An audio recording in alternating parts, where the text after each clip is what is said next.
Notre cher ami, le professeur Moran, notre frère, est avec nous aujourd'hui. Bienvenue à nouveau. Merci beaucoup de m'accueillir.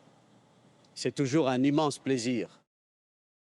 Permettez-moi de commencer par l'actualité. Il y a quelques instants, Donald Trump a déclaré qu'Iran n'a pas d'autre choix que... Quel est l'état d'esprit des Iraniens en ce moment? Car hier, JD.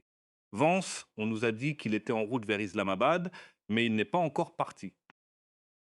Que se passe-t-il? Ils attendent qu'Iran décide s'ils veulent s'y rendre ou non. Quelle est la position d'Iran? Personne ne devrait perdre son temps à écouter les agences occidentales qui citent des sources iraniennes anonymes ou des médias comme Iran International ou tout autre relais du régime israélien ou de la classe Epstein. Les Iraniens ne partent pas et aucune délégation n'est en préparation. Il n'y a aucune discussion sur un déplacement. À moins que les États-Unis ne changent de politique, la situation restera ainsi. Iran n'a pas peur, son armée est prête à la guerre. Et si les Américains? Si les pilotes américains tentent de commettre des crimes contre l'humanité en visant des infrastructures iraniennes essentielles, ils sont évidemment tous des criminels de guerre. Ils sont déjà considérés comme criminels de guerre, mais leurs crimes vont s'aggraver. Les pilotes sionistes, eux, sont par nature des criminels. Il est donc inutile de parler d'eux. Ils éprouvent du plaisir à tuer des enfants. Mais si les Américains ou le régime israélien frappent des cibles stratégiques, Iran agira de la même manière. Et Iran possède des capacités qu'il n'a pas encore dévoilées. Les infrastructures essentielles du régime israélien seront détruites. De même, les infrastructures vitales des régimes du Golfe Persique seront anéanties. Sans ces régimes, il n'y aurait pas de guerre. Les Américains ne pourraient pas mener de conflit contre l'Iran sans les Émirats, l'Arabie saoudite, le Koweït, le Qatar et Bahreïn. Ils en subiront donc les conséquences. Mon conseil est que tout le monde parte dès maintenant.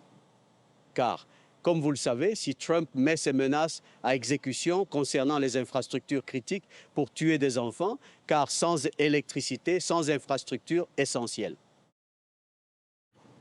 Vous savez, des vies sont perdues, des patients meurent à l'hôpital et des tragédies surviennent. L'Iran devra donc riposter, surtout puisque les États-Unis utilisent ces régimes du Golfe Persique. Donc, je veux dire parce qu'ils utilisent les régimes du Golfe. Alors, puisque la météo va devenir très chaude et humide dans le Golfe Persique dans les prochaines semaines, je pense qu'il vaut mieux que les gens partent dès maintenant et qu'ils aillent, je suppose, en Irak ou peut-être même au Yémen, ou alors, je ne sais pas, je ne vois pas vraiment d'autres endroits où les gens pourraient aller, mais peut-être Oman, bien que je ne sache pas combien d'infrastructures ou de personnes Oman. Donc, dans tous les cas, il faudrait que les gens partent, et aussi les marins, sur les navires. Ils devraient se préparer à évacuer leurs navires, car si la situation dégénère, ces navires ne survivront pas en cas d'escalade du conflit, surtout ceux proches du détroit d'Ormuz. Ils seront visés et détruits, donc il vaut mieux que tous les marins se préparent dès maintenant à évacuer. Souviens-toi, Nima, Iran ne veut pas de cette guerre. Iran n'a pas déclenché ce. Iran n'a jamais intensifié les hostilités pendant la guerre. Et si l'on regarde le nombre de victimes dans la région du Golfe Persique, ces dictatures familiales arabes n'ont perdu que très. Mais en Iran, il y en a eu bien plus de 3000. Pourquoi? Parce que les Américains ils frappent des gens dans leurs magasins, sur les routes, chez eux ou sur l'heure.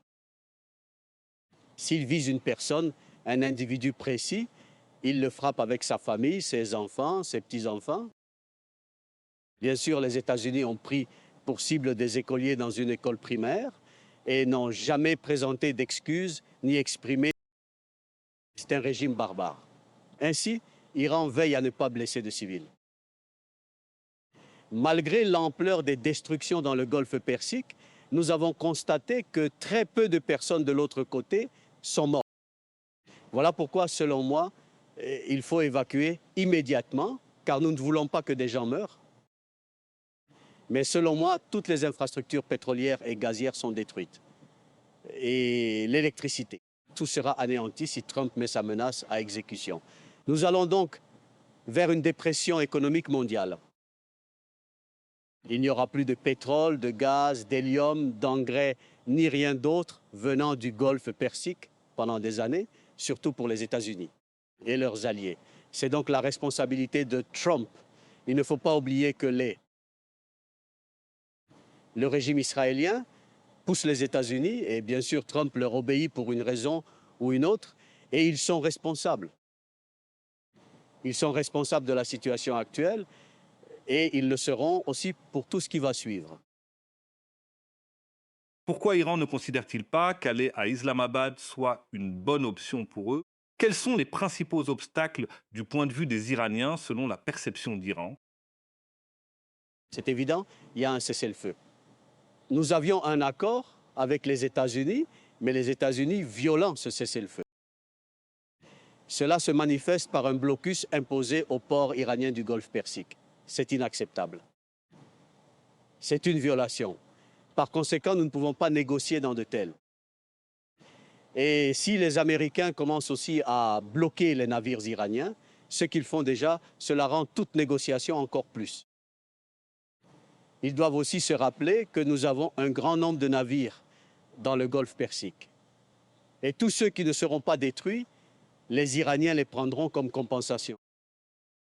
Les Américains n'ont aucune bonne option, zéro option valable. Ils n'ont aucune carte en main, ce n'est pas qu'ils ont. Ils n'ont aucune carte. Et intensifier la lutte contre l'Iran.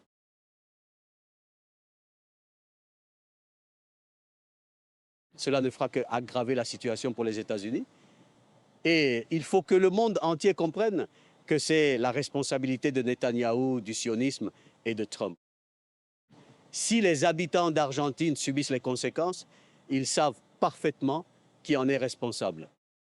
Partout dans le monde, chacun doit savoir, saura et sait déjà qui porte la responsabilité de cette catastrophe grandissante. Et nous n'en sommes qu'au début.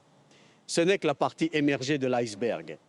Le vrai malheur, malheureusement, reste à venir. Pour l'instant, on constate seulement la hausse des prix et les premiers signes de pénurie. Mais dans les prochains jours, la situation va empirer. Et d'ici 3 ou 4 semaines, ce sera le début d'une prise de conscience. La population comprendra alors qu'il s'agit réellement d'une. Professeur Mulroney, le fait de prendre le contrôle de navires commerciaux iraniens, comme vous l'avez mentionné, constitue une violation du cessez-le-feu entre les deux parties. Pensez-vous que l'une des principales raisons pour lesquelles Donald Trump et l'administration Trump peuvent agir aussi près des côtes iraniennes, c'est justement à cause du cessez-le-feu? Et selon vous, comment Iran réagira-t-il lorsque ce cessez-le-feu prendra fin, ce qui arrivera bientôt? Quelle serait la réponse iranienne face à la... Eh bien, Nima, tout d'abord, vous avez raison. Les Iraniens, en raison du cessez-le-feu, ont permis aux États-Unis et à l'armée américaine une plus. L'armée de l'air américaine a ainsi bénéficié d'une plus grande liberté de mouvement. Certaines de ces armes n'ont pas été utilisées parce que les Iraniens ne souhaitent pas. Ils ne voulaient pas aggraver. Mais après les menaces proférées par Trump concernant l'extermination de la nation iranienne, je pense qu'Iran utilisera désormais des systèmes d'armes qui n'avaient jamais été employés auparavant. Et selon moi, les navires tous les équipements américains ainsi que ceux d'Israël seront désormais plus. Vous pensez cela, et je crois que l'un des principaux arguments avancés par les Iraniens, notamment par le président du Parlement iranien, Mohammad Bagher Ghalibaf, qui dirige également la délégation lors du premier cycle de négociations, a déclaré qu'Iran a considérablement renforcé son système de défense aérienne pendant la guerre, ce que nous avons constaté dans les derniers jours avant le cessez-le-feu. Qu'est-ce que c'était? Que pouvez-vous en dire? De quelle manière Iran a-t-il pu? S'agit-il d'une initiative interne ou d'une forme de coopération? Que savons-nous? Les capacités de l'Iran sont intactes car ses usines ainsi que ses centres de recherche et développement sont profondément. De plus, de nombreuses bases de missiles de l'Iran n'ont même pas encore été activées.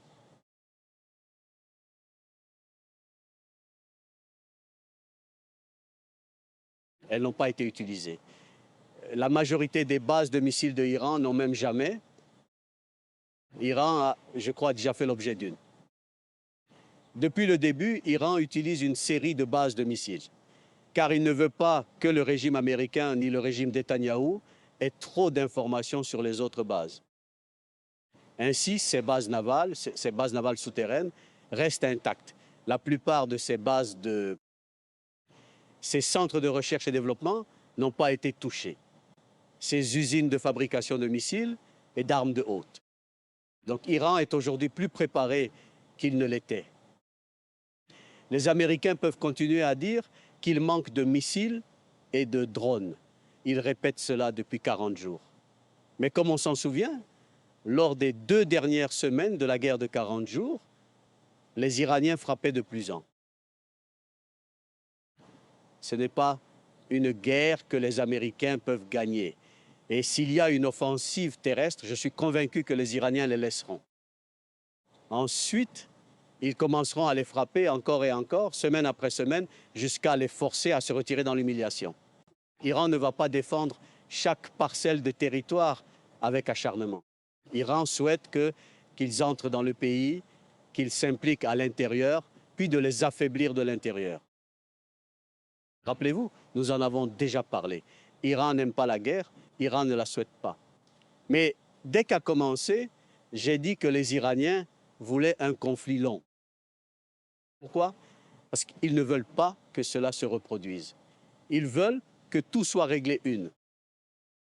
À la fin de cette guerre, les Iraniens veulent s'assurer qu'aucun pays n'osera plus jamais envisager d'attaquer l'Iran. C'est exactement ce qu'ils avaient prévu. Ils se préparent à cette guerre depuis des décennies. Et tout ce que nous avons dit il y a des années s'est révélé exact. Mais encore une fois, dans leur arrogance, l'Occident, les Américains et leurs médias font semblant que ce sera facile. Ce sera impossible. Et lorsqu'ils lanceront leurs attaques, nous verrons encore des images diffusées depuis les États-Unis. Le gouvernement montrant toutes sortes de missiles détruits, de défenses aériennes anéanties et de tunnels démolis. Ils montreront aussi comment ils ont peut-être pris telle ou telle île et présenteront cela comme une victoire. C'est exactement ce qu'ils ont fait pendant la guerre de 12 jours. Pareil pour la guerre du Ramadan, la guerre qui...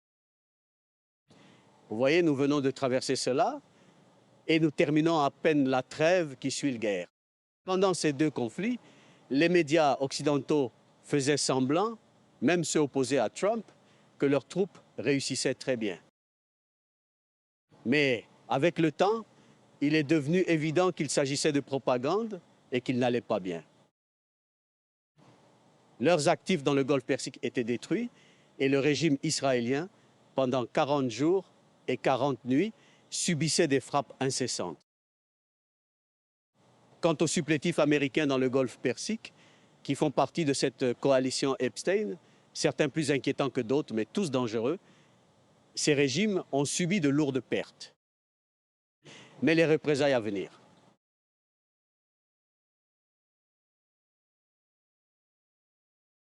seront d'une toute autre ampleur, que ce soit en Palestine occupée ou lors de futurs conflits dans la région du Golfe Persique.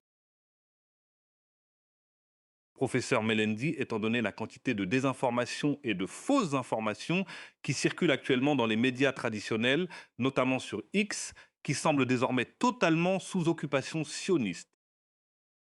Et voici ce que Donald Trump a publié sur X. Il a simplement repartagé un homme affirmant que la République islamique s'apprête à exécuter par pendaison des personnes.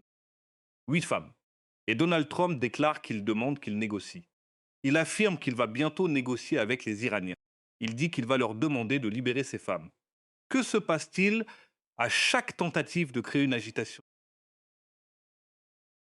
Vous exercez une pression psychologique sur les personnes qui suivent essentiellement Donald Trump. Il essaie d'évoquer cela, mais qu'est-ce que c'est? Y a-t-il une quelconque réalité derrière ce type de reportage qui circule en... Non, évidemment, c'est absurde. Mais ceux qui ont tué des personnes ceux qui ont commis des meurtres sont condamnés à la peine capitale. Mais cette histoire des 8 femmes, c'est essentiellement pour susciter un soutien en faveur de l'assassinat. Et les journalistes occidentaux vont participer car c'est leur façon d'agir, comme Piers Morgan, avec qui j'étais hier. Je pense que vos téléspectateurs devraient regarder l'échange en entier. C'était vraiment intéressant. Il a de dire clairement qu'il considère l'ethnosuprémacisme comme il a refusé de le dire à Troyes. J'ai aussi révélé là-bas qu'il répétait encore l'accusation selon laquelle des milliers de manifestants pacifiques auraient été abattus par la police, ce qui n'est qu'un récit propagé par des individus mal intentionnés et des idiots utiles. Les idiots utiles, certains que je critique en ligne, comme ces gauchistes qui prétendent être dans l'opposition, mais qui reprennent largement le récit occidental concernant Iran. Je lui ai demandé comment il se faisait que Trump lui-même ait reconnu avoir envoyé des armes. Et si ces manifestations étaient vraiment spontanées et pacifiques, à qui pensait-il envoyer ces armes? Comment sait-il qu'ils savent utiliser des armes?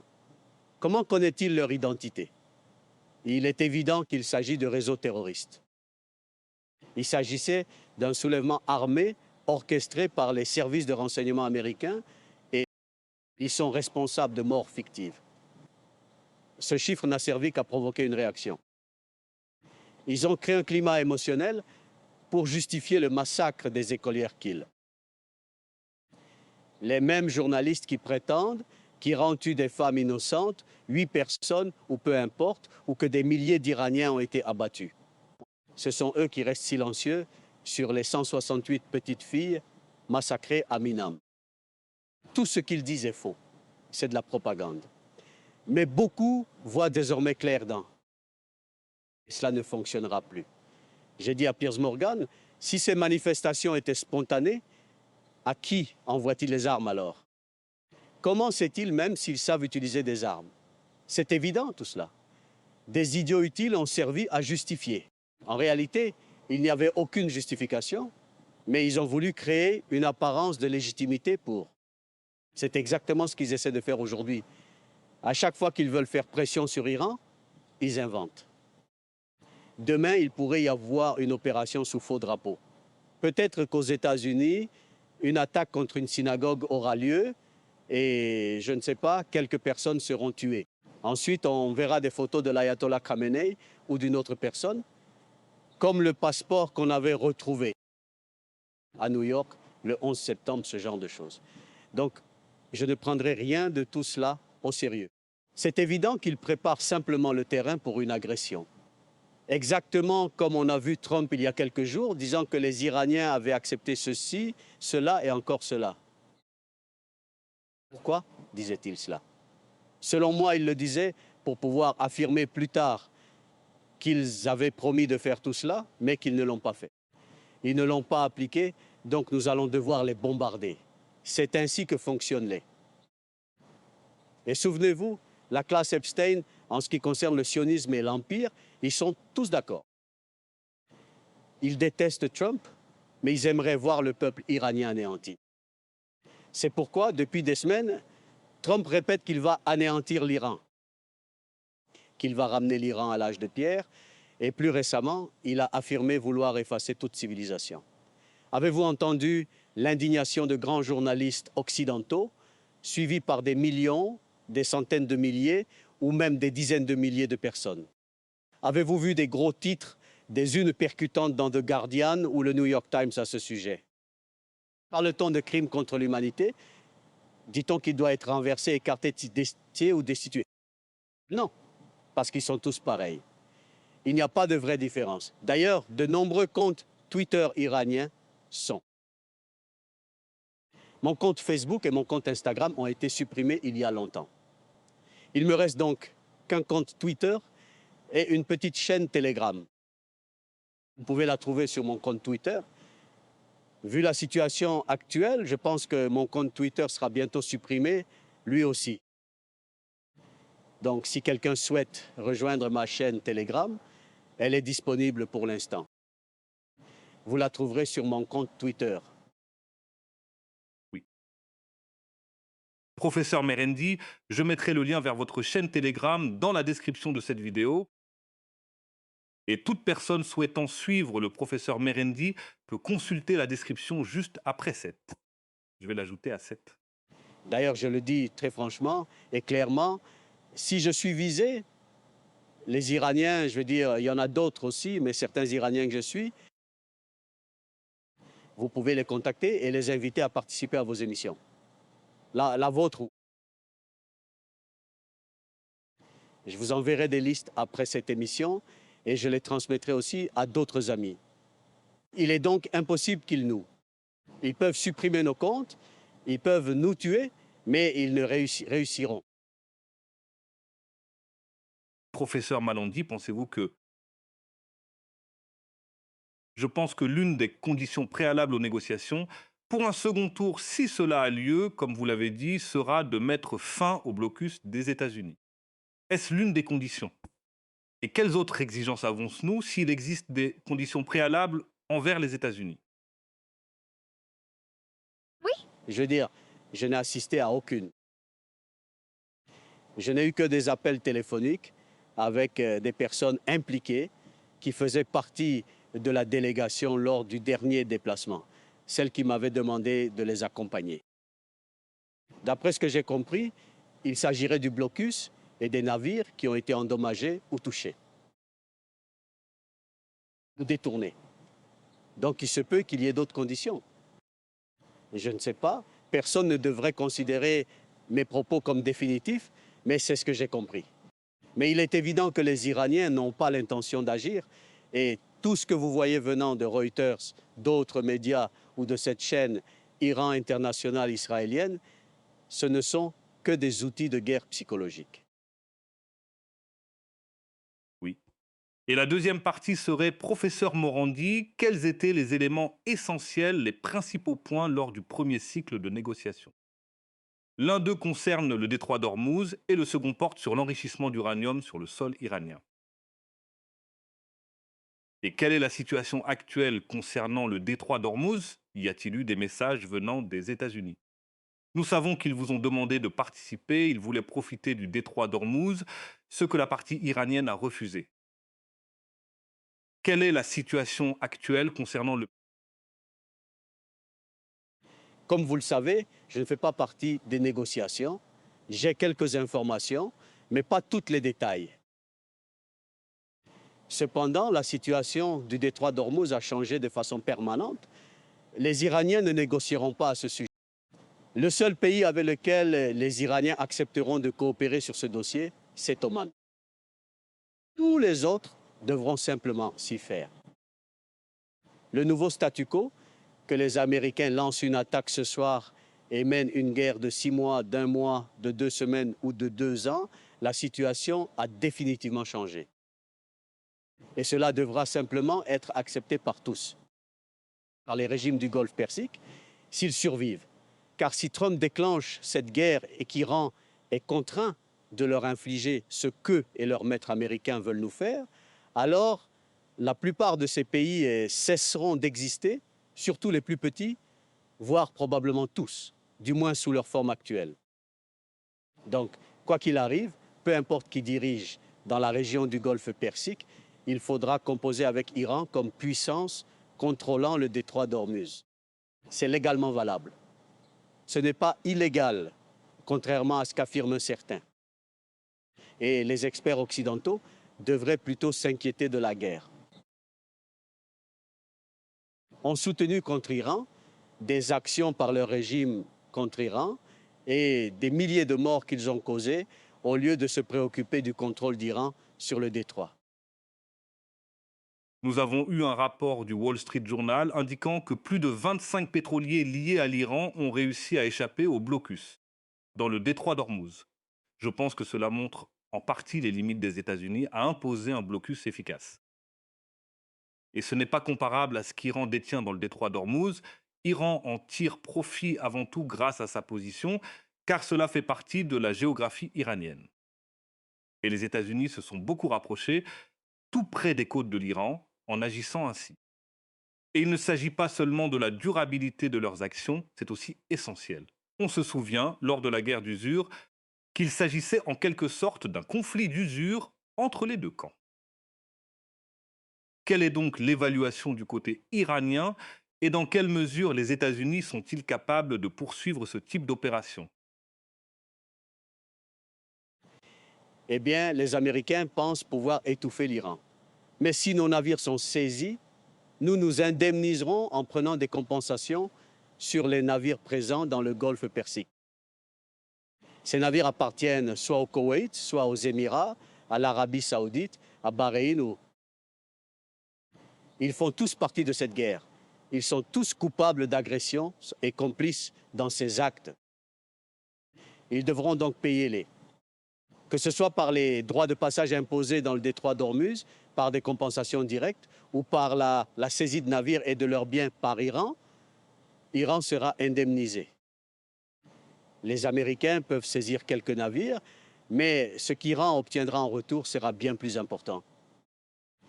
Et tout ce qui restera dans le golfe Persique, après la guerre, beaucoup de navires seront probablement détruits et couleront au fond du golfe Persique ou du détroit d'Ormuz, le golfe d'Oman.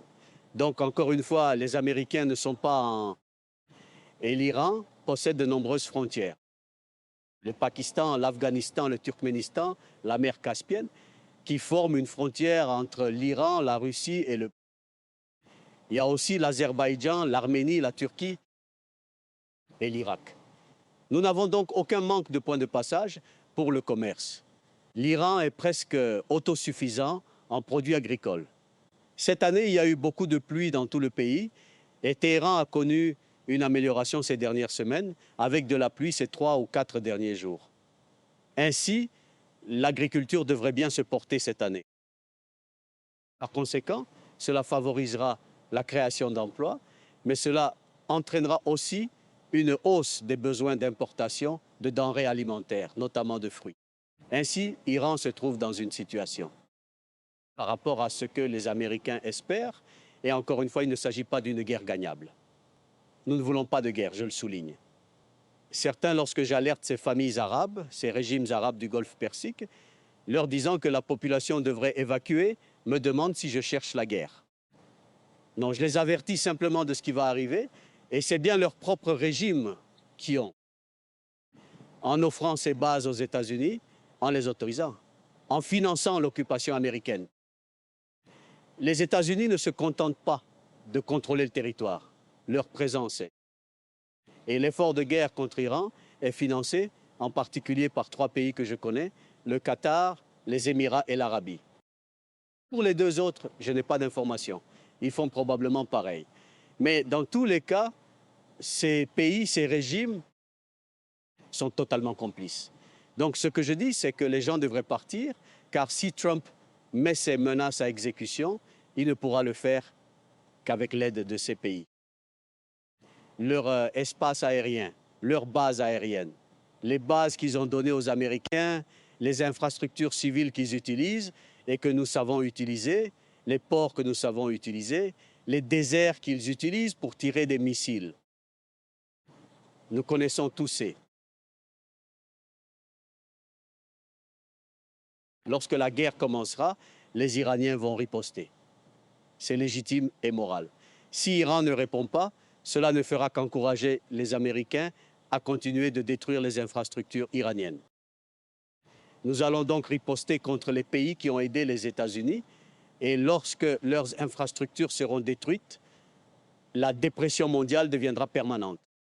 Cela durera pendant de nombreuses années et ce sera une punition amplement suffisante pour les actes de Trump. Nous ne voulons pas de dépression mondiale. Nous ne voulons pas la guerre. Mais si elle nous est imposée, nous combattrons. C'est une question de survie pour nous et nous sommes déterminés à ce que la République islamique d'Iran et l'axe de la résistance survivent et que le régime Trump, le régime Netanyahou et le sionisme soient révélés au monde pour ce qu'ils sont. le monde va constater, et il constate déjà, que ceux qui ont commis un génocide contre le peuple palestinien sont les mêmes qui mènent aujourd'hui des opérations génocidaires contre le peuple libanais. Ce sont exactement les mêmes personnes qui sacrifient l'économie mondiale pour satisfaire leurs ambitions. Voici ce que CNBC a rapporté. Un instant, s'il vous plaît. Un instant.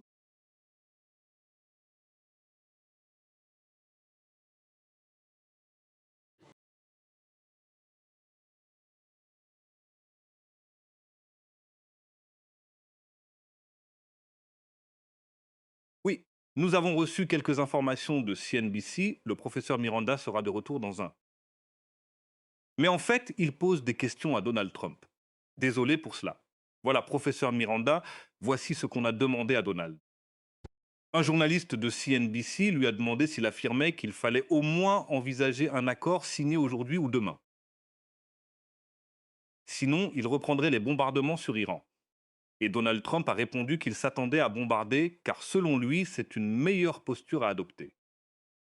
Mais nous sommes prêts à agir. L'armée est impatiente.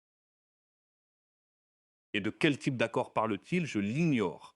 Je ne comprends pas car il n'y a aucune base. Il n'y a aucun fondement. Aucun cadre n'a été défini lors du premier cycle de négociation.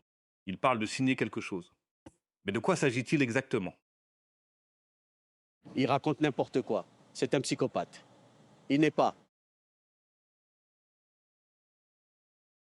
D'après ce que j'entends de la part d'amis ayant des liens avec des personnes connectées à la White House, il souffre de troubles mentaux. Par conséquent, tout peut arriver. Mais ceux qui souhaitent la guerre avec Iran, ces psychopathes sionistes, n'ont aucun scrupule. Ils poussent vers le conflit. Ils parlent donc de cela.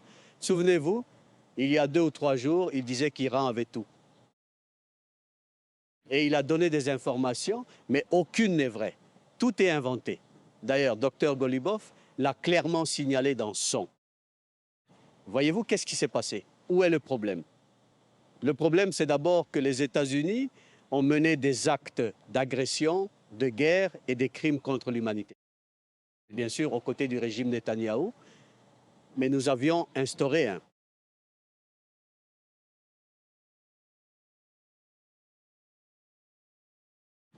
Les États-Unis n'ont pas respecté le cessez-le-feu. Netanyahou a enfreint le cessez-le-feu. Ensuite, Trump a déclaré que le Liban n'était pas concerné par le cessez-le-feu car il voulait, parce que Netanyahou imposait cette décision à Trump. Et Iran a refusé. Iran a affirmé que le cessez-le-feu devait être global. Il faut respecter tous les engagements pris. Sinon, nous n'augmenterons pas le nombre de navires traversant le détroit d'Ormuz. Nous n'exécuterons pas nos engagements tant que vous ne respectez pas les vôtres. Et bien sûr, au final, ils ont été contraints d'imposer un cessez-le-feu au Liban. Mais ce qu'il faut retenir, c'est que pendant cette période, 2 ou 3 jours avant que le cessez-le-feu soit effectivement appliqué au Liban, selon moi, les Américains ont imposé un blocus dans le golfe Persique. Cela constitue une violation du. Comment pouvons-nous négocier avec une entité qui ne respecte pas ses engagements? Il n'y a rien à négocier. On ne négocie que si l'on sait que l'autre partie honorera ses engagements. Vous avez un accord et vous acceptez de faire certaines choses, et l'autre partie accepte aussi de faire certaines choses. Donc, si les Américains violent déjà leurs engagements, alors de nouvelles négociations sont inutiles. Donc, ils volent des navires, ils imposent un blocus aux civils, sur les biens civils. D'accord, tu peux faire ça, mais nous n'allons pas négocier parce que vous violez les règles. Disons donc que nous avons un autre cas, disons que l'Iran va à Islamabad.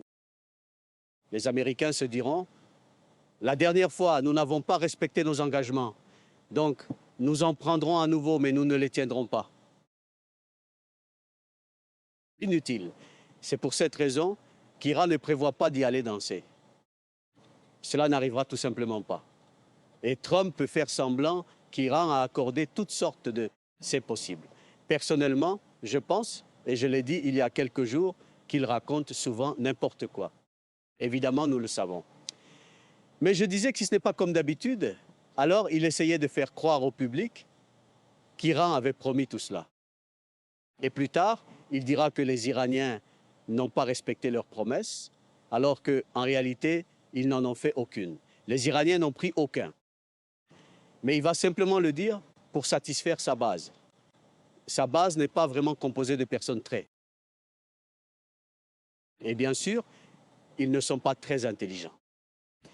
Les personnes humaines, vous savez, généralement, ceux qui le soutiennent encore, on sait quel genre de personnes ils sont pour la plupart.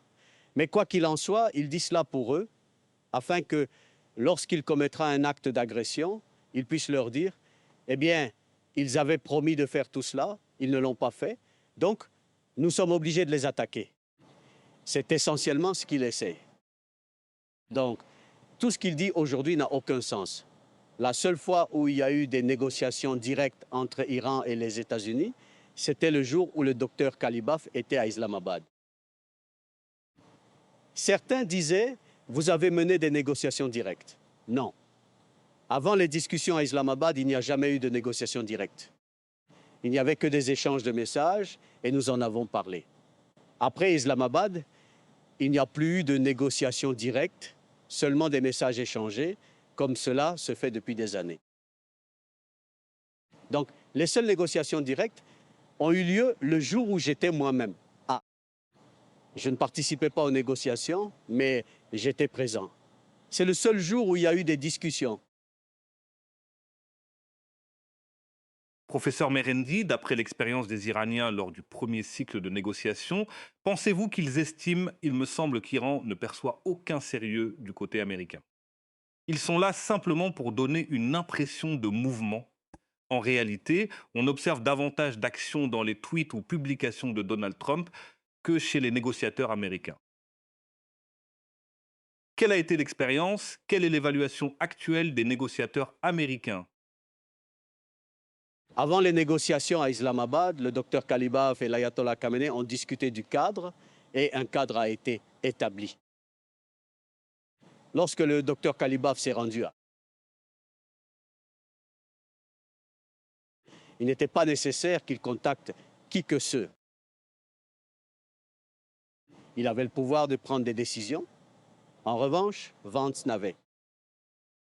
Vance, tout d'abord, était entouré, vous savez, d'agents sionistes et israéliens, car ils étaient trois, Witkoff, Vance et Kushner. Il y en avait aussi trois du côté iranien, le docteur. Le ministre iranien des Affaires étrangères, ainsi que le vice-secrétaire du Conseil suprême de sécurité nationale. Ainsi, Vance passait son temps à téléphoner en... Et parmi les personnes qu'il a appelées, comme tout le monde le sait, il y avait Netanyahou. Plus tard, Netanyahou a déclaré que Vance lui faisait des comptes rendus. Ce qui montre bien que Vance.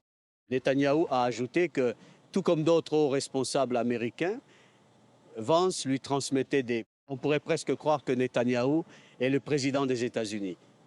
Pourtant, Vance n'avait. C'était évident. C'est pourquoi, vers la fin de la journée, les Américains ont cessé de coopérer. Et même si les négociations devaient reprendre le lendemain matin, ils ont finalement quitté la table. Alors, quel type de négociation peut-on mener quand une partie n'a aucune autorité? Cette partie est simplement présente pour dire qu'elle négocie, mais il est évident qu'il y a un autre objectif. S'ils ne sont pas sincères dans la négociation, c'est que leur intention était différente. Soit les Américains voulaient se réarmer et se réorganiser, c'est essentiellement cela. Ou bien ils espéraient qu'après les combats, à la table des négociations, ils obtiendraient ce que les Iraniens refusaient pendant la guerre, ce qui était, selon moi, naïf, car il était évident que l'Iran n'avait pas perdu le conflit. Ils ont perdu la guerre. Les Américains se sont réarmés, mais les Iraniens aussi. Et les Iraniens, ainsi que la crise mondiale, ressemblent à une bombe. Pendant ces 2 semaines de cessez-le-feu, la pénurie de pétrole, d'hélium, de GNL, de produits pétrochimiques et de biens raffinés n'a fait qu'augmenter partout dans le pays. Trump aggrave la situation pour lui-même, pour les États-Unis, pour le monde entier, uniquement au profit de Netanyahou et du sionisme. Les Émirats arabes unis manquent de liquidités. Ils ont déclaré demander l'aide de Donald Trump et des États-Unis. Et ils évoquent un rapprochement avec la Chine et l'utilisation du. Ils se demandent même quel est l'avantage pour les États-Unis. Quant à la base américaine sur leur sol, il s'agit, vous savez, des Émirats arabes unis, pas même du Qatar. C'est l'UAE, très proche d'Israël, presque comme un territoire israélien. Un proxy dans la région, mais qu'est-ce que cela implique? Car on sait que la situation économique met beaucoup de pression sur Donald Trump, même s'il essaie de l'ignorer en disant qu'il n'est pas sous pression. Quelles en sont les conséquences pour la région? Qu'est-ce que cela signifie concrètement pour? Eh bien, je ne pense pas qu'avec la situation actuelle, si les choses continuent comme elles semblent aller, le régime des Émirats arabes unis restera au pouvoir très. Mais au-delà des pertes pour les États-Unis, comme la crise énergétique, la crise de l'hélium, la crise des engrais et tout le reste, les milliards de dollars qui partaient chaque mois vers le marché obligataire, c'est terminé. Les milliards de dollars qui allaient vers la bourse américaine, c'est fini. Les milliards qui servaient à acheter des armes américaines inutiles, que l'on a vu, aucun de ces régimes n'a su utiliser. Ils les achètent juste pour que les princes touchent des pots de vin et que les Américains. Les sénateurs et les personnes influentes aux États-Unis touchent ainsi leurs pots de vin. Et vous savez, tout cela touche à sa fin. Ils n'ont plus d'argent. Et maintenant, les Émirats arabes unis se retrouvent bloqués car ils ne peuvent plus transférer d'argent hors d'eux. Ils détiennent d'immenses sommes sur les marchés d'actions et d'obligations. Ils ne reverront jamais cet argent. Je ne le pense pas. Mais à ce rythme, je doute qu'ils restent en place encore longtemps. Ils sont donc déjà en crise.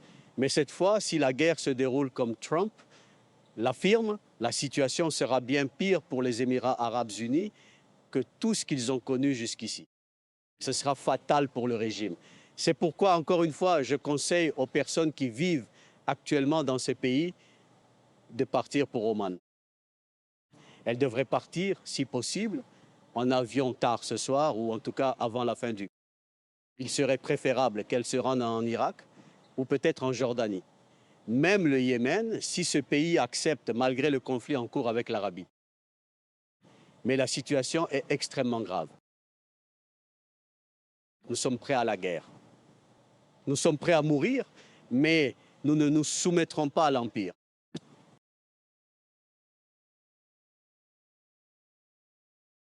Mourir debout, nous préférons cela plutôt que de vivre à genoux. Cela n'arrivera pas. Et souvenez-vous, tout cela est dû à notre opposition à l'ethnosuprémacisme. Ils sont prêts à tout, à détruire l'économie mondiale, à tenter d'anéantir la civilisation iranienne pour préserver l'Occident, pour préserver l'ethnosuprémacisme. Cela en dit long sur l'Occident. En réalité, cela dit tout sur l'Occident. Et encore une fois, je conseille vivement aux gens de revoir mon entretien d'hier avec Gersh Morgan. Je lui ai demandé 3 fois s'il considérait qu'un régime fondé sur l'ethnosuprémacisme pouvait être légitime ou non. Et il refusait de répondre. Il n'a pas voulu répondre. Et après avoir échoué à répondre, il a tenté de m'attaquer, de m'insulter et d'attaquer Iran. Je lui rappelais sans cesse qu'il ne répondait pas à la question. Il refusait d'y répondre. Cela montre qu'en Occident, il n'y a pas de liberté. Cela révèle qui dirige vraiment. Cela montre qui détient le pouvoir. Et cela confirme en fait ce que disait Joe Kent, que cette guerre tourne entièrement. Ce sont eux qui détiennent le pouvoir. La classe Epstein est celle qui possède réellement. Et lorsque des personnalités comme Piers Morgan craignent de répondre à une telle question, cela montre à quel point ils exercent un contrôle sur la société, sur les pays occidentaux.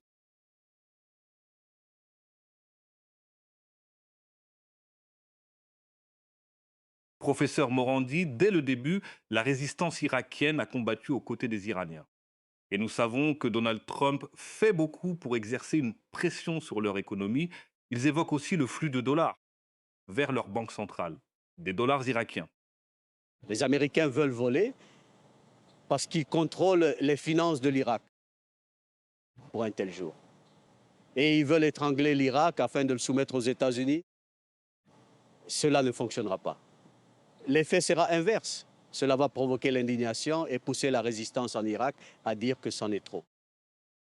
Ainsi, en Irak, au Yémen, en Iran et ailleurs, les Américains sont trop aveugles pour comprendre ce qu'ils s'infligent.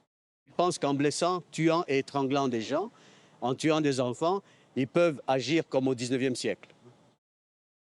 Ils sont revenus à un colonialisme et un impérialisme brutaux du passé, bien loin de la forme sophistiquée d'impérialisme que nous avons connue à la fin du XXe siècle.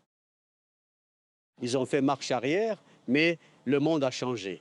L'axe de la résistance est aujourd'hui une force très différente de tout ce qu'ils ont affronté auparavant.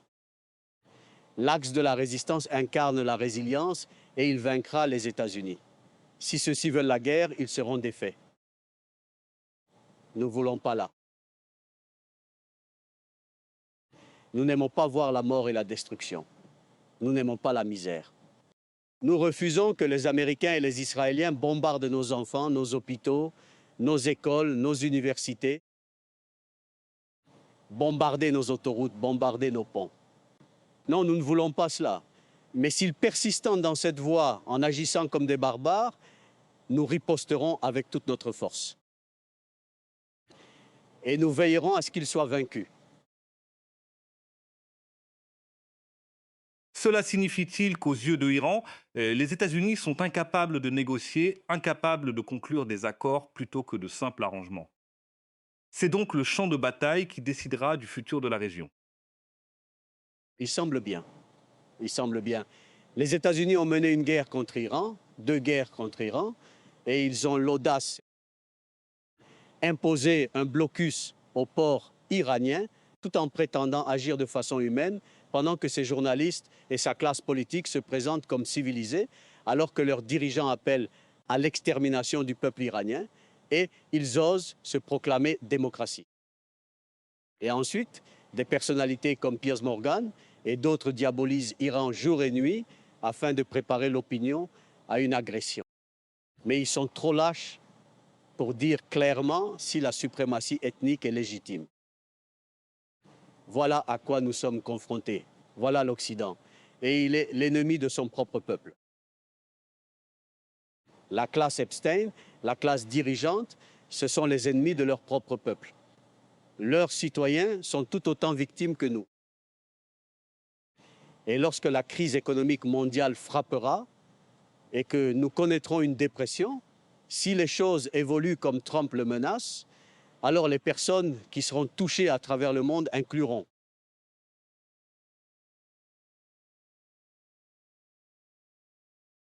Il semble que nous ayons perdu le professeur Miranda. Il va revenir. Et je poursuivrai avec lui sur un dossier car non seulement l'Irak est important en ce moment, mais le Liban l'est aussi. L'un des éléments essentiels avant le premier cycle de négociation concernait la situation eau. Et actuellement, nous savons que les Israéliens ont défini une ligne jaune dans le sud du Liban. La question serait donc, je pense pour beaucoup d'entre nous, comment l'Iran? En effet, l'administration Trump cherche à affirmer que la situation au Liban est distincte de celle qui existe entre les États-Unis et l'Iran. Mais dans l'esprit des Iraniens, oui, vous êtes de retour, professeur. oui, ma connexion a changé. Et je ne sais pas comment cela va évoluer dans les prochains jours, car s'il commence à frapper les centrales électriques et ce genre d'infrastructures, il sera peut-être plus difficile pour nous d'avoir ces échanges. Je ne sais pas. Je devrais demander s'il existe.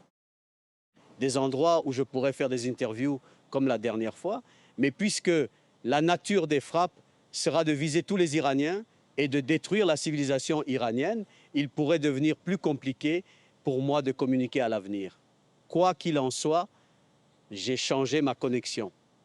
Ce que je voulais dire, c'est que lorsque la crise éclatera, en supposant que Trump suit ses déclarations, et tente de nous exterminer, ainsi que la civilisation iranienne, pendant que ces forces armées commettent des crimes contre l'humanité, cela provoquera une catastrophe économique mondiale. Et les citoyens ordinaires en Occident souffriront comme tout le monde.